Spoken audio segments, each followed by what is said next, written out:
에베소서 4장 15절부터 16절을 제가 대신 봉독해 드리겠습니다. 하나님의 말씀을 들으십시오.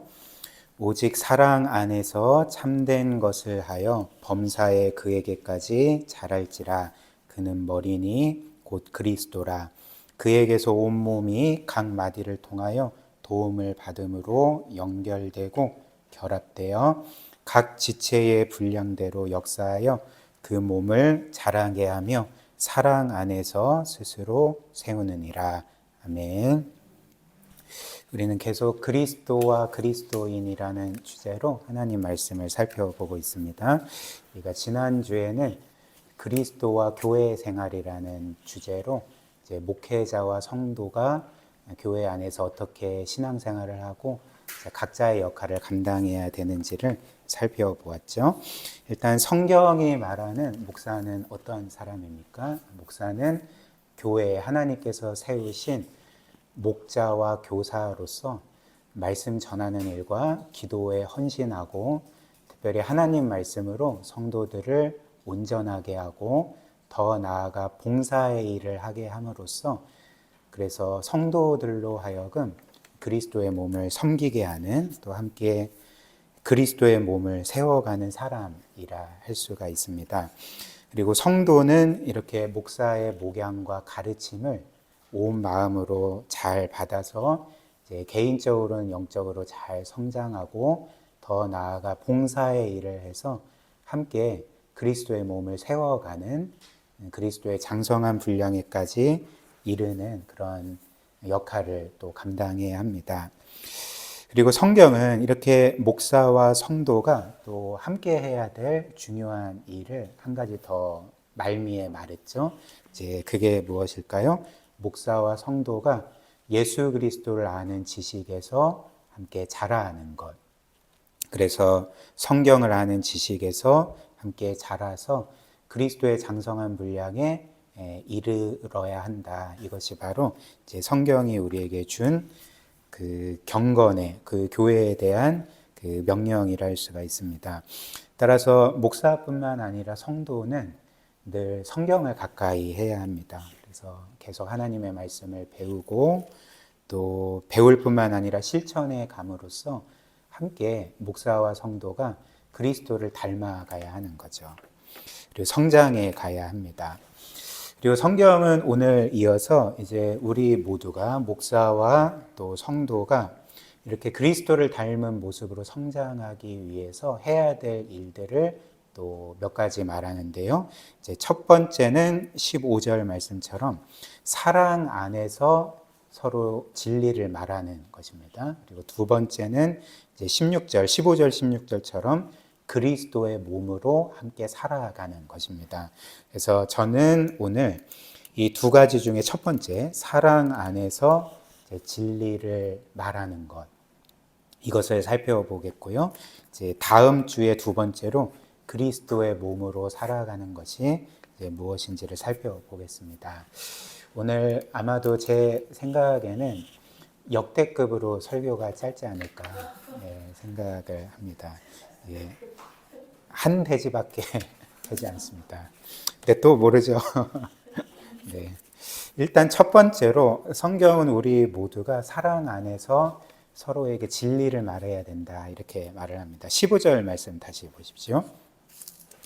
오직 사랑 안에서 참된 것을 하여 범사에 그에게까지 자랄지라. 그는 머리니 곧 그리스도라. 이렇게 말을 하는데 여기에서 개역개정은 오직 사랑 안에서 참된 것을 하여 이렇게 번역을 했죠.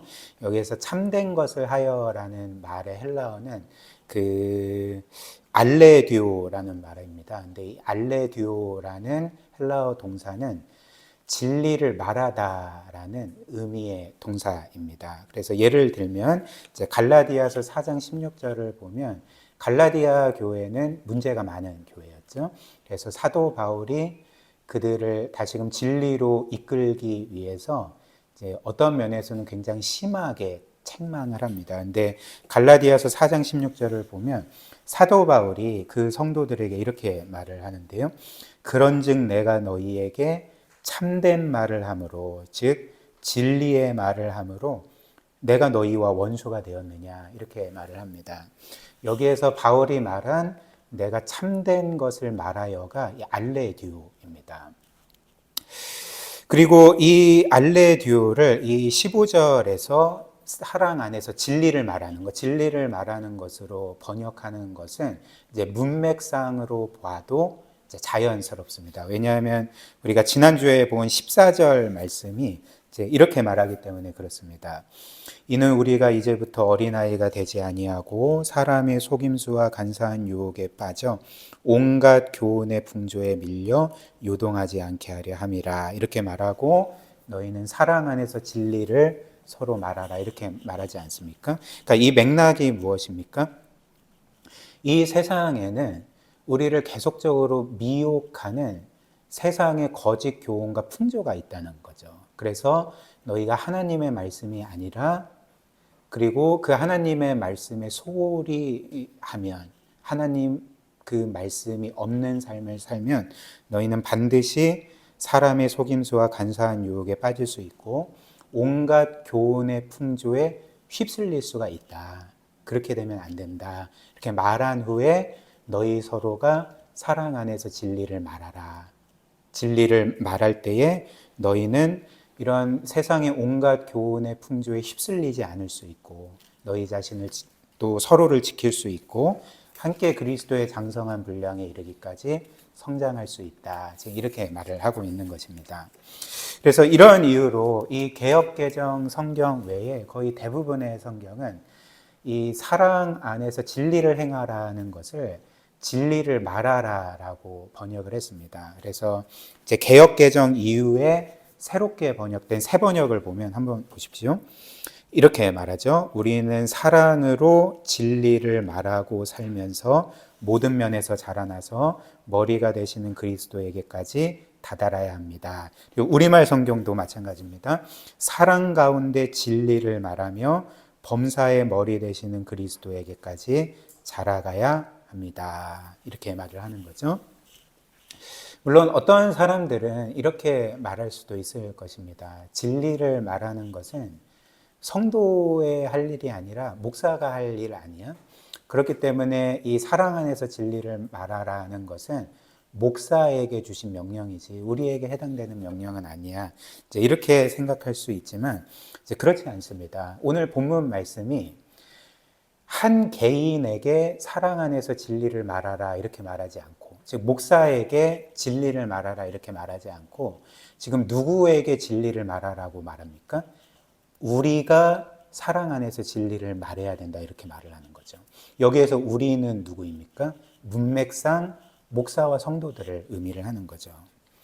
따라서 우리 모두는 우리 중에 어떤 성도가 하나님의 뜻이 무엇인지를 찾을 때 혹은 하나님의 분명한 뜻에 벗어난 잘못된 삶을 살아가고 있을 때 목사뿐만 아니라 여러분들은 여러분 서로에게 진리를 말해줘야 하는 거죠. 사랑 안에서 진리를 말함으로써 우리가 끊임없이 서로를 영적으로 지키고 또 함께 성장하고 함께 그리스도의 장성한 분량에 이르기까지 성장해야 한다는 것입니다. 그런데 오늘 이 성경 말씀을 보면 특별히 성경은 우리에게 단지 너희가 서로 진리를 말하라 이렇게 말하지 않죠. 그냥 진리를 말하라 이렇게 말하지 않습니다. 사랑 안에서 진리를 말하라 지금 이렇게 말을 하고 있습니다. 그렇다면 성경이 우리에게 단지 너희는 진리를 말해야 된다라고 말하지 않고 사랑 안에서 즉 앞에 중요한 수식어를 붙이는 사랑 안에서 진리를 말하라 이렇게 말한 이유는 무엇일까요? 그 이유를 아는 것은 사실 어렵지 않습니다. 쉽습니다. 왜 그럴까요? 저와 여러분들이 진리를 말할 때 지체에 대한 사랑 없이 차갑게 진리를 말할 때가 많기 때문에 그렇습니다. 우리는 사람들을 사랑하는 마음 없이 그들을 품고자 하는 마음 없이 그리고 진심으로 그들이 잘 되기를 바라는 마음 없이 우리는 차갑게 진리를 말할 때가 많다는 거죠. 그리고 하나님의 진리뿐만 아니라 사실 여러분들이 삶을 살아갈 때 그냥 명백한 사실이 있지 않습니까? 그 사실들을 사실 상대방의 유익을 위해 말해줘야 할 때가 있는데 우리는 사랑 없이 말할 때가 많다는 거죠. 그렇다면 저와 여러분들이 이렇게 사랑 없이 진리만을 말할 때에 여러분들의 그 행동의 동기가 뭔지 아십니까? 그 마음의 동기가 뭔지 아십니까? 내가 진리를 말해줌으로 저 사람을 영적으로 유익하게 해야 되겠다. 복되게 해야 되겠다. 이런 동기가 아니라 사랑 없이 진리를 말할 때 이런 동기가 아니라 오히려 어떤 동기가 주됩니까? 나는 너보다 옳다. 나는 너보다 영적으로 우월하다. 나는 너보다 의롭다. 이제 이런 것들을 드러내기 위한 동기로 우리는 진리를 말할 때가 많다는 거죠. 그래서 이를 위해 진리로 우리는 사람들의 잘못을 꼬집고 드러내고 또 정죄함으로써 나의 의로움과 우월함을 드러내려고 하는 거죠. 특별히 상대방이 나에게 어떤 그 상처를 주거나 피해를 입힌 경우에는 어떻게 될까요?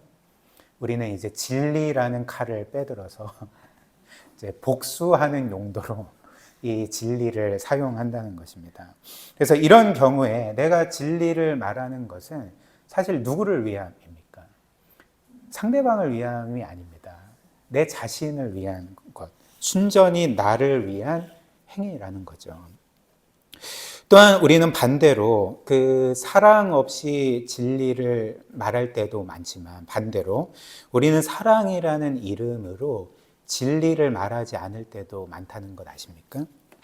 즉 우리는 지체들의 유익을 위해서 진리를 말해줘야 하는데 그걸 우리가 알고 있는데 그럼에도 불구하고 우리는 사랑이라는 이름으로 진리를 말해주지 않을 때가 많습니다.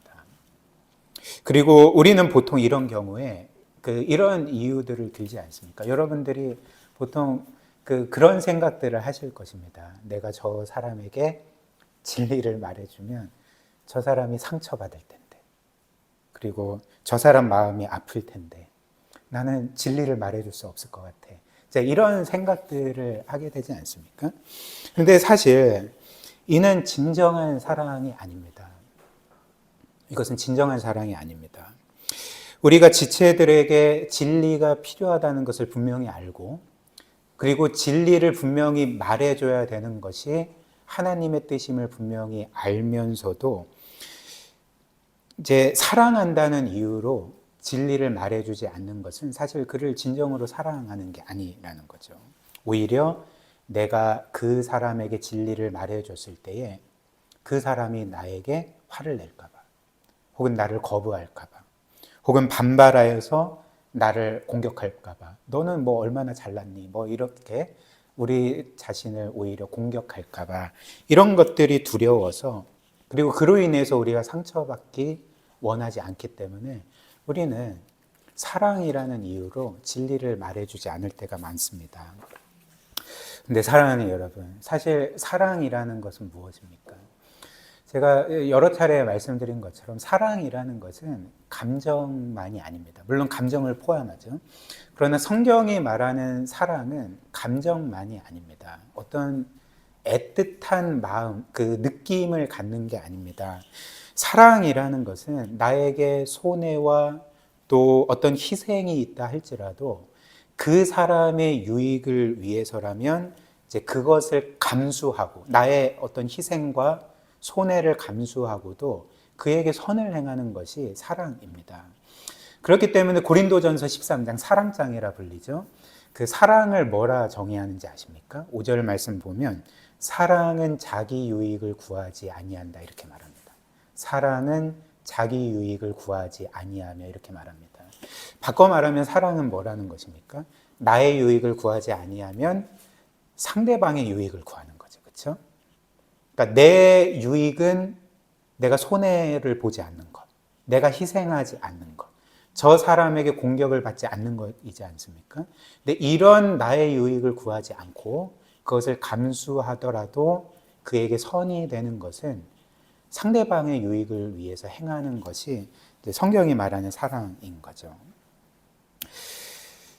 그래서 내가 저 사람에게 진리가 필요한데 누군가가 저 사람에게 진리를 말해줌으로 그를 올바른 길로 다시금 되돌려야 하는데, 그런데 내가 뭔가 귀찮아서, 혹은 내가 상처받지 않기 위해서, 혹은 내가 공격받지 않기 위해서, 그런 게 두려워서 진리를 말해주지 않는다면 그것은 진짜 사랑이 아니라는 거죠. 그리고 성경은 이렇게 우리 서로가 사랑 안에서 진리를 말함으로써 이제 다다라야 될 목적이 있다, 이렇게 말을 합니다. 그 목적이 뭘까요? 15절 말씀 다시 보십시오. 오직 사랑 안에서 참된 것을 말하여, 진리를 말하여 이제 뭐를 해야 된다고 말합니까? 범사에 모든 일에 그에게, 그리스도에게까지 자랄지라. 그는 머리니 곧 그리스도라, 이렇게 말을 하는 거죠. 근데 이는 바꿔 말하면 무슨 뜻이겠습니까? 저와 여러분들이 사랑 안에서 서로에게 진리를 말해주지 않으면 우리는 그리스도에게까지 자랄 수가 없다는 말입니다. 이해되십니까? 우리가 서로에게 진리를 말해주지 않으면 우리는 그리스도에게까지 자라지 못합니다. 우리는 보통 내가 열심히 성경 읽고 또 열심히 기도 생활하고 내가 열심히 경건 생활을 하면 나는 그리스도에게까지 자랄 수 있을 거야. 성경은 그렇게 말하지 않습니다. 물론 개인적인 경건의 생활도 필요하죠. 그러나 성경이 우리에게 분명히 말해주는 것은 너희가 공동체적으로 서로 사랑함으로 진리를 말해주지 않으면 너희는 영적으로 성장할 수 없다, 이렇게 말을 하는 거죠. 그래서 우리는 사랑 안에서 진리를 말해야 됩니다. 사랑 안에서 진리를 말해주지 않으면 우리는 결코 영적으로 성장할 수가 없습니다. 예를 들면 일단 사랑 없이 차갑게 진리를 말하는 것은 어떨까요? 일단 우리가 어떤 지체에게 사랑 없이 차갑게 진리를 말해줄 때 상대방은 우리가 전하는 진리를 결코 받아들이지 못할 것입니다. 거부할 것입니다. 왜 그럴까요? 사람이라는 존재는 사실 영적인 존재이기 때문에 저 사람이 나를 정말 위하는지 그러지 않는지 느낌상으로 압니다. 딱 직감적으로 알게 됩니다. 그래서 한 사람이 나에게 진리를 말해줄 때 사랑 없이 그냥 그 사람의 어떤 의로움을 드러내기 위해서, 나를 굴복시키기 위해서 진리를 말해주면 그것을 정확히 압니다. 그렇게 되면 어떻게 될까요? 우리가 말해주는 진리를 거부하게 되는 거죠. 그러면 그 사람은 결코 영적으로 성장할 수가 없습니다. 그리고 그렇게 사랑 없이 진리를 말하기만 하는 우리 당사자도 영적으로 성장할 수가 없는 거죠. 왜 그렇겠습니까? 앞서 말씀드린 것처럼 우리가 사랑 없이 진리만 말하게 되면 우리는 그것으로 인해서 계속 나의 의로움을 드러내려고 하고 나의 영적인 우월감을 드러내려고 하는 우리의 교만한 경향들이 계속적으로 강화되게 되는 거죠. 그리고 진리라는 그 칼을 빼들고 계속적으로 상대방에게 휘두르면 그 진리의 칼이 사실 상대방만 상처 입히는 것이 아니라 나를 상처 입히게 되는 거죠. 상대방도 영적으로 파괴할 뿐만 아니라 그런 행동들을 계속하는 나 자신도 영적으로 계속 파괴되어 가는 것입니다. 그렇기 때문에 여러분들도 아마 경험하셨을 것입니다. 교회 안에서 성경에 대한 지식은 굉장히 많아요. 박식합니다. 그리고 신학에 대해서, 교리에 대해서도 너무나도 잘 알고 있습니다. 그러나 사랑이 없다면 어떻게 됩니까? 그는 그 성경에 그런 말씀이 있잖아요. 그 지식이 사람을 교만하게 만든다고. 그러니까 교만한 사람이 되고 남을 판단하는 사람이 되고 그리고 진리라는 그 도구를 사용해서 자신을 드러내고 그리고 계속적으로 우월감을 뽐내는 그런 영적으로 도리어 굉장히 병든 파괴된 삶을 살아가는 사람들을 우리가 종종 보게 되지 않습니까? 우리가 그렇게 된다는 거죠. 또한 사랑이라는 이름으로 서로에게 진리를 말해주지 않는 것도 마찬가지입니다. 한번 생각을 해보십시오. 저와 여러분들은 우리 자신을 객관적으로 볼 수 있는 능력이 사실 없습니다. 저도 저 자신을 객관적으로 볼 수 있는 실력이 없고 여러분들도 여러분들 자신을 객관적으로 볼 수 있는 실력이 없습니다. 왜냐하면 이제 그 좀 약간 그 정확하게 들어맞진 않지만 옛 속담에 팔은 안으로 굽는다 이런 말 있지 않겠습니까? 물론 이제 자기랑 가까운 사람들을 더 챙긴다 뭐 이런 의미인데 우리 자신에게도 그대로 적용됩니다. 사실 모든 사람은 본성상 자기 중심적이고 자기를 사랑하기 때문에 모든 일에서 자기를 호의적으로 해석합니다. 그렇지 않습니까? 따라서 이 세상 어떤 사람도 사실 자기 자신에 대해서 객관적인 사람은 거의 없습니다. 그리고 이는 자기 자신에 대해서 자책하거나 자기 자신을 혐오하는 사람도 마찬가지입니다. 한 사람이 자기에 대해서 심하게 자책하고 자기의 어떤 면에 대해서 혐오하는 이유가 뭔지 아십니까? 그렇게 하는 이유는 그가 사실 교만하기 때문에 그렇습니다. 나는 이 정도의 사람이 되어야 되는데, 나는 원래 이렇게 훌륭한 사람인데, 나는 이렇게 사람들에게 인정받아야 되는데, 실제의 삶에 있어서는 그렇지 않기 때문에 자기 자신을 그렇게 자책하고 자기를 혐오하고 그렇게 되는 거죠. 근데 그 이유가 뭔지 아십니까? 그러니까 자기를 객관적으로 보지 못하기 때문에 그렇습니다. 만약 한 사람이 자기 자신을 객관적으로 보게 되면 사실 어떤 실수를 하거나 실패를 해도 자기를 자책할 이유가 없는 거죠. 자기를 혐오할 이유가 없는 거죠. 왜냐면 그냥 나는 이 정도의 사람인데, 그리고 신앙적으로는 나는 원래부터 하나님 앞에 이런 죄인인데, 그러니까 자기를 자책할 이유도 없고 자기를 혐오할 이유도 없고 좌절할 이유도 없는 거죠. 이렇듯이 우리가 우리 서로에 대해서 객관적으로 볼 수 있는 능력이 없다면 이런 우리에게 누가 필요하겠습니까? 저와 여러분들에게 어떤 사람이 필요하겠습니까?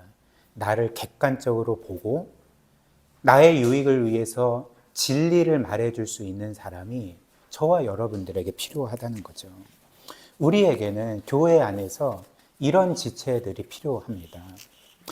그런데 우리 자신이 불편하지 않기 위해서, 우리 자신이 상처받지 않기 위해서, 그리고 그냥 뭐 너는 너대로 살아라, 나는 나대로 살게 라는 그 정신이 우리 가운데 팽배하면 우리는 사랑 안에서 서로 진리를 말해줄 수 없고 그 결과 우리는 그리스도의 그 장성한 분량에 이르기까지 영적으로 성장해 갈 수가 없는 거죠.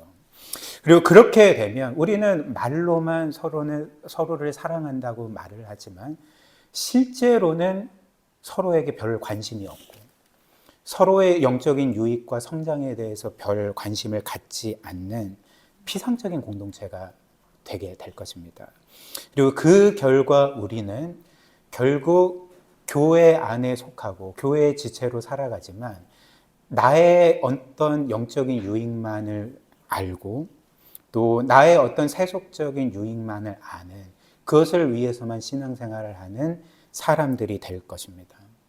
그렇게 되면 우리의 삶에 그리스도를 닮은 모습이 나타날 수 있겠습니까? 그렇지 않죠. 사랑하는 여러분, 저와 여러분들에게 이런 모습이 없습니까? 저에게는 이런 모습이 있는 것 같습니다. 물론 제가 생각할 때 과거보다는 좀 덜한 것 같지만 여전히 저에게도 이런 모습이 있고 여러분들에게도 분명히 이런 모습이 있을 것입니다. 사랑하는 이유로 진리를 말해주지 않으므로 지체들을 영적으로 방임하는, 그냥 나는 책임 없다라고 그렇게 거리를 두는 삶을 살거나 아니면 사랑 없이 나의 우월감을 드러내기 위해서 진리의 칼을 휘두르는 그런 모습들이 저와 여러분들에게 분명히 있을 것입니다. 따라서 우리 모두는 오늘 이 주님의 명령에 따라서 사랑 안에서 이제 진리를 말해줘야 하는 거죠. 그렇다면 이제 마지막입니다. 오늘 오후 지금 11시인데 마지막으로 그렇다면 우리는 어떻게 사랑 안에서 진리를 말해줄 수 있을까요? 사랑 안에서 진리를 말한다는 것은 구체적으로 어떤 것이 될까요? 일단 사랑 안에서 진리를 말한다는 것은 인간적인 사랑으로 진리를 말한다는 게 아닐 것입니다. 즉 예를 들면 우리 서로에 대한 어떤 우정이나 혹은 연민의 감정으로 진리를 말해주는 것을 의미하는 게 아닐 것입니다. 성경이 사랑 안에서 진리를 말하라고 할 때 그 사랑은 어떤 사랑이겠습니까? 하나님 사랑인 거죠. 하나님께서 그리스도 안에서 우리에게 베풀어 주신 그 사랑으로 서로에게 진리를 말하라는 이제 명령이 되겠죠. 그렇다면 이는 바꿔 말하면 뭐겠습니까? 사랑 안에서 진리를 말하는 것은 복음 안에서 진리를 말하는 것과 같습니다.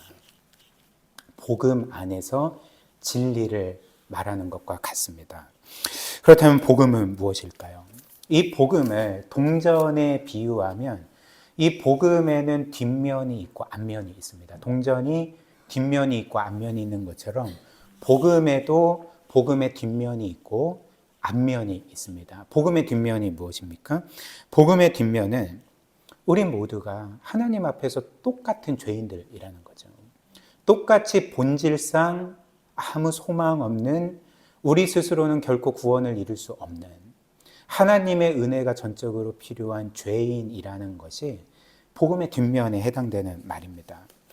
따라서 우리가 이 사실을 기억하면, 늘 우리의 삶에 끊임없이 적용하게 되면 우리는 진리를 말할 때, 사랑 안에서 진리를 말할 때 어떻게 말하게 되겠습니까? 우리는 마치 내가 다른 지체들보다 뭔가 더 낫거나 영적으로 우월하거나 그들보다 더 의롭다는 생각으로 그렇게 교만한 태도로 지체들에게 진리를 말하지 않게 될 것입니다. 왜냐하면 내가 하나님의 기준으로 그 기준의 거울에 나 자신을 비출 때 그에게 진리가 필요하다는 것을 알지만 나에게도 똑같이 진리가 필요하고 저 지체가 죄인인 것과 똑같이 나도 하나님 앞에서 하나님의 은혜가 아니면 아무 소망 없는 죄인임을 계속적으로 보기 때문에 그런 거죠. 그렇기 때문에 우리는 진리를 지체들에게 말하면서 결코 이런 뉘앙스로 말하지 않게 되는 거죠. 나는 이렇게 훌륭한데 너는 왜 그 모양이냐. 이런 뉘앙스를 결코 지체들에게 주지 않게 됩니다. 오히려 우리는 겸손한 마음으로 그 지체를 존중하는 마음으로 사랑 안에서 그에게 필요한 진리를 이제 말해주게 되는 거죠. 그렇다면 이제 복음의 앞면은 무엇일까요? 복음의 뒷면이 우리 모두가 하나님 앞에서 똑같은 죄인이라는 것이라면 복음의 앞면은 하나님께서 놀랍게도 그런 우리를 사랑하신다는 것. 그런 우리를 아무런 차별 없이 똑같이 사랑하시고 똑같이 사랑하실 뿐만 아니라 그분이 할 수 있는 최선을 다해서 그리고 그분이 주실 수 있는 모든 것을 우리에게 쏟아 부으시면서 우리를 사랑하신다는 사실입니다. 하나님의 사랑이 어떻습니까? 하나님은 그분을 인생 단 한 번도 진실하게 사랑해 본 적도 없고 그분을 경외해 본 적도 없고 그리고 그분을 존중해 본 적도 없는 우리, 오히려 그분을 계속적으로 거스르고 그분께 반역하며 살아갔던 우리를 위해서 그 외아들까지 대속제물로 아낌없이 내어주신 사랑 아닙니까? 또한 그 아들께서도 우리와 같은 죄인을 구원하시기 위해서 그 십자가 위에서 우리 모든 사람들의 죄의 총합이 받아야 될 그 영원하고 무한한 하나님의 진노와 심판을 끝까지 견디신, 그 십자가의 처참한 고통과 죽음을 끝까지 견디신 사랑이 바로 우리에게 베풀어 주신 사랑이 아닙니까? 그리고 그 하나님은 과거에만 우리를 이렇게 사랑하신 것이 아니라 그리고 현재에만 우리를 그렇게 사랑하고 계신 것이 아니라 영원토록 우리를 사랑하시고 그래서 우리를 이 세상 만물 가운데 가장 존귀하고 보배롭고 영광스러운 존재로 지금도 대하고 계시다는 것이 복음의 앞면에 해당되는 내용이 아니겠습니까? 이 사실을 기억할 때 우리는 하나님께서 그처럼 사랑하시는 지체를 결코 가볍게 여길 수가 없는 거죠. 어떤 지체도 심지어 영적인 깊은 침체 가운데 빠져서 하나님의 뜻을 멀리 벗어나 살아가는 지체라 할지라도 인간적으로는 저 지체가 왜 저렇게 살아가나 라는 생각이 들지라도 우리는 주께서 그분의 피로 사신 한 사람 한 사람, 한 지체 한 지체를 결코 가볍게 여기지 않게 되는 거죠. 이 세상 모든 것 중에 가장 보배롭고 존귀하고 소중한 지체로 여기게 되고 가장 영광스러운 존재로 여기게 된다는 것입니다. 그 C.S. 루이스가 이런 말을 했습니다. 여러분들 이 세상을 살면서 그 오래된 유적지를 가본 적이 있을 것입니다. 아니면 뭐 수백 년 아니면 더 많게는 수천 년 된 어떤 유물들을 보신 적이 있을 것입니다. 여러분들 앞에 그런 유물들이 딱 있다면 혹은 어떤 보물들이 딱 있다면 여러분들은 그것을 어떻게 대하시겠습니까? 어떤 면에서 우리는 굉장히 경외심을 갖게 될 것입니다. 이게 수천 년이 됐다고? 이게 그렇게 오래됐다고? 이러면서 우리는 물건임에도 불구하고 경외심을 갖게 되지 않겠습니까? 근데 C.S. 루이스가 말하기를 사실 여러분들 옆에서 함께 예배하고 있는 지체들은 몇 년 됐습니까? 물론 뭐 어떤 분들은 50년 됐고 어떤 분들은 30년 됐고 뭐 그렇겠죠. 그런데 여러분들이 앞으로 존재하게 될 연한이 얼마입니까? 여러분들은 그냥 맥시멈 120년 살고 없어질 존재가 아닙니다. 우리 모두는 영원히 살 존재입니다. 이것을 기억할 때 그리고 우리는 영원히 살 존재일 뿐만 아니라 마지막 날 예수 그리스도께서 우리를 영화롭게 만들 존재입니다. 우리는 하나님과 얼굴과 얼굴을 맞대고 그분의 영광스러운 형상으로 변화되어서 영원히 살 존재입니다. 이런 전망을 가질 때 여러분들 옆에서 함께 예배하고 있는 지체들을 어떤 시각으로 보겠습니까? 우리는 경외심을 갖고 그리고 영광에 대한 감각으로 서로를 바라보게 될 거다. C.S. 루이스가 그렇게 말을 했습니다. 이렇게 되는 거죠. 그래서 이 사실을 기억할 때 우리는 그 지체를 가장 존귀하고 보배롭고 영광스러운 존재로 대하면서 진리를 말해줄 뿐만 아니라 그 사람이 정말 영적으로 잘 되길 바라고 성장하기를 바라는 마음으로 사랑 안에서 지체에게 진리를 말해주게 될 것입니다. 그리고 우리가 이렇게 복음을 기억하면서 하나님 사랑 안에서 지체들을 그 진리로 인도하려고 하면, 진리를 말하려고 한다면 이제 우리는 결코 우리의 감정의 충동에 따라서 섣불리 진리를 말하지 않게 되는 거죠. 사실 사랑이 없으면 여러분들은 그냥 충동적으로 지체들에게 진리를 말하게 될 것입니다. 그리고 진리의 칼을 휘두르게 될 것입니다. 그렇게 되면 우리 모두가 다치게 되죠. 근데 우리가 이런 복음의 시각을 가지고 사랑 안에서 지체들에게 진리를 말해주려고 한다면 우리는 그 전에 뭘 하는지 아십니까? 우리는 진리를 말해주기 전에 그 지체를 위해 오래 기도하게 될 것입니다. 그 지체의 영적인 회복을 위해서. 하나님께서 내가 전하는 진리를 통해서 그 지체들을 새롭게 하시고 회복시켜 주시기를 원하는 마음으로. 그리고 이 진리로 인해서 그 지체가 영적으로 잘 되고 영적으로 더욱더 하나님의 영광을 경험하기를 바라는 마음으로 우리는 오랫동안 시간을 두고 그 지체를 위해서 기도하게 될 것입니다.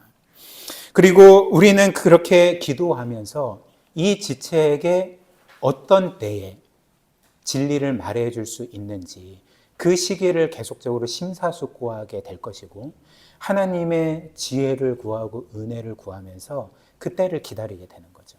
그리고 그 적절한 때가 오면 우리는 사랑 안에서 지체들에게 진리를 말해줄 수 있고 그때에 우리의 그 지체들은 우리가 전하는 진리를 진심으로 받아들일 수 있지 않겠습니까? 그리고 함께 그리스도의 장성한 분량에 이르기까지 성장해 갈 수가 있을 것입니다. 사랑하는 여러분, 우리는 이 일에서 용기를 내야 합니다. 그리고 하나님의 은혜를 구해야 됩니다. 제가 저번에도 말씀드린 것처럼 저는 이 부분에 있어서 좀 연약했던 것 같습니다. 여러분들에게 이제 진리를 말해줘야 할 때 진리를 말해주지 않았고, 그리고 어떤 면에서 저도 제 자신을 속인 거죠. 나는 저 지체를 분명히 사랑하기 때문에 저 지체가 상처를 받거나 혹은 너무 크게 낙심하지 않도록 내가 진리를 말해주는 게 힘들겠다라고 생각을 했지만 그것은 사랑이 아닌 거죠. 여러분들이 지체들을 위해서 오래 기도하고 지체들의 영적인 삶에 관심을 갖고 그리고 지체들이 필요한 진리들을 사랑 안에서 전하십시오.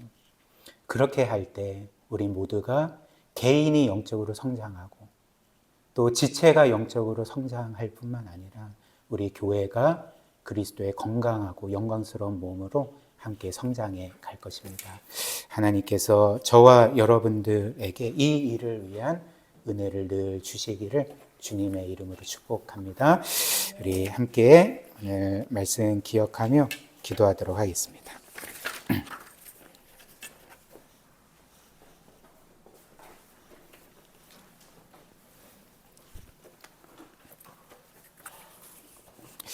우리 이 시간 함께 기도할 때 오늘 말씀 기억하면서 우리 여러분들의 삶을 한번 돌아보면 좋겠습니다. 사실 오늘 말씀은 사랑 안에서 진리를 말하라는 말씀은 너희가 서로에게 영적인 관심을 가지라는 말씀이기도 하지 않습니까? 우리 서로가 얼마나 서로에게 관심을 갖고 서로가 영적으로 잘 되기를 바라고 그리고 내 옆에 있는 지체가 분명히 하나님의 뜻에 어긋난 삶을 살고 하나님의 뜻에 벗어난 삶을 사는데 나는 저 지체를 위해 얼마만큼 기도했고 또 얼마만큼 사랑 안에서 진리를 말하려고 애썼는지를 우리가 한번 돌아보았으면 좋겠습니다. 그래서 저와 여러분들이 이 일들을 신실하게 감당하여서 우리 서로가 그리스도 안에서 함께 계속 성장해 갈 수 있도록 하나님께서 우리 교회에게 이런 은혜를 달라고 우리 함께 기도하도록 하겠습니다.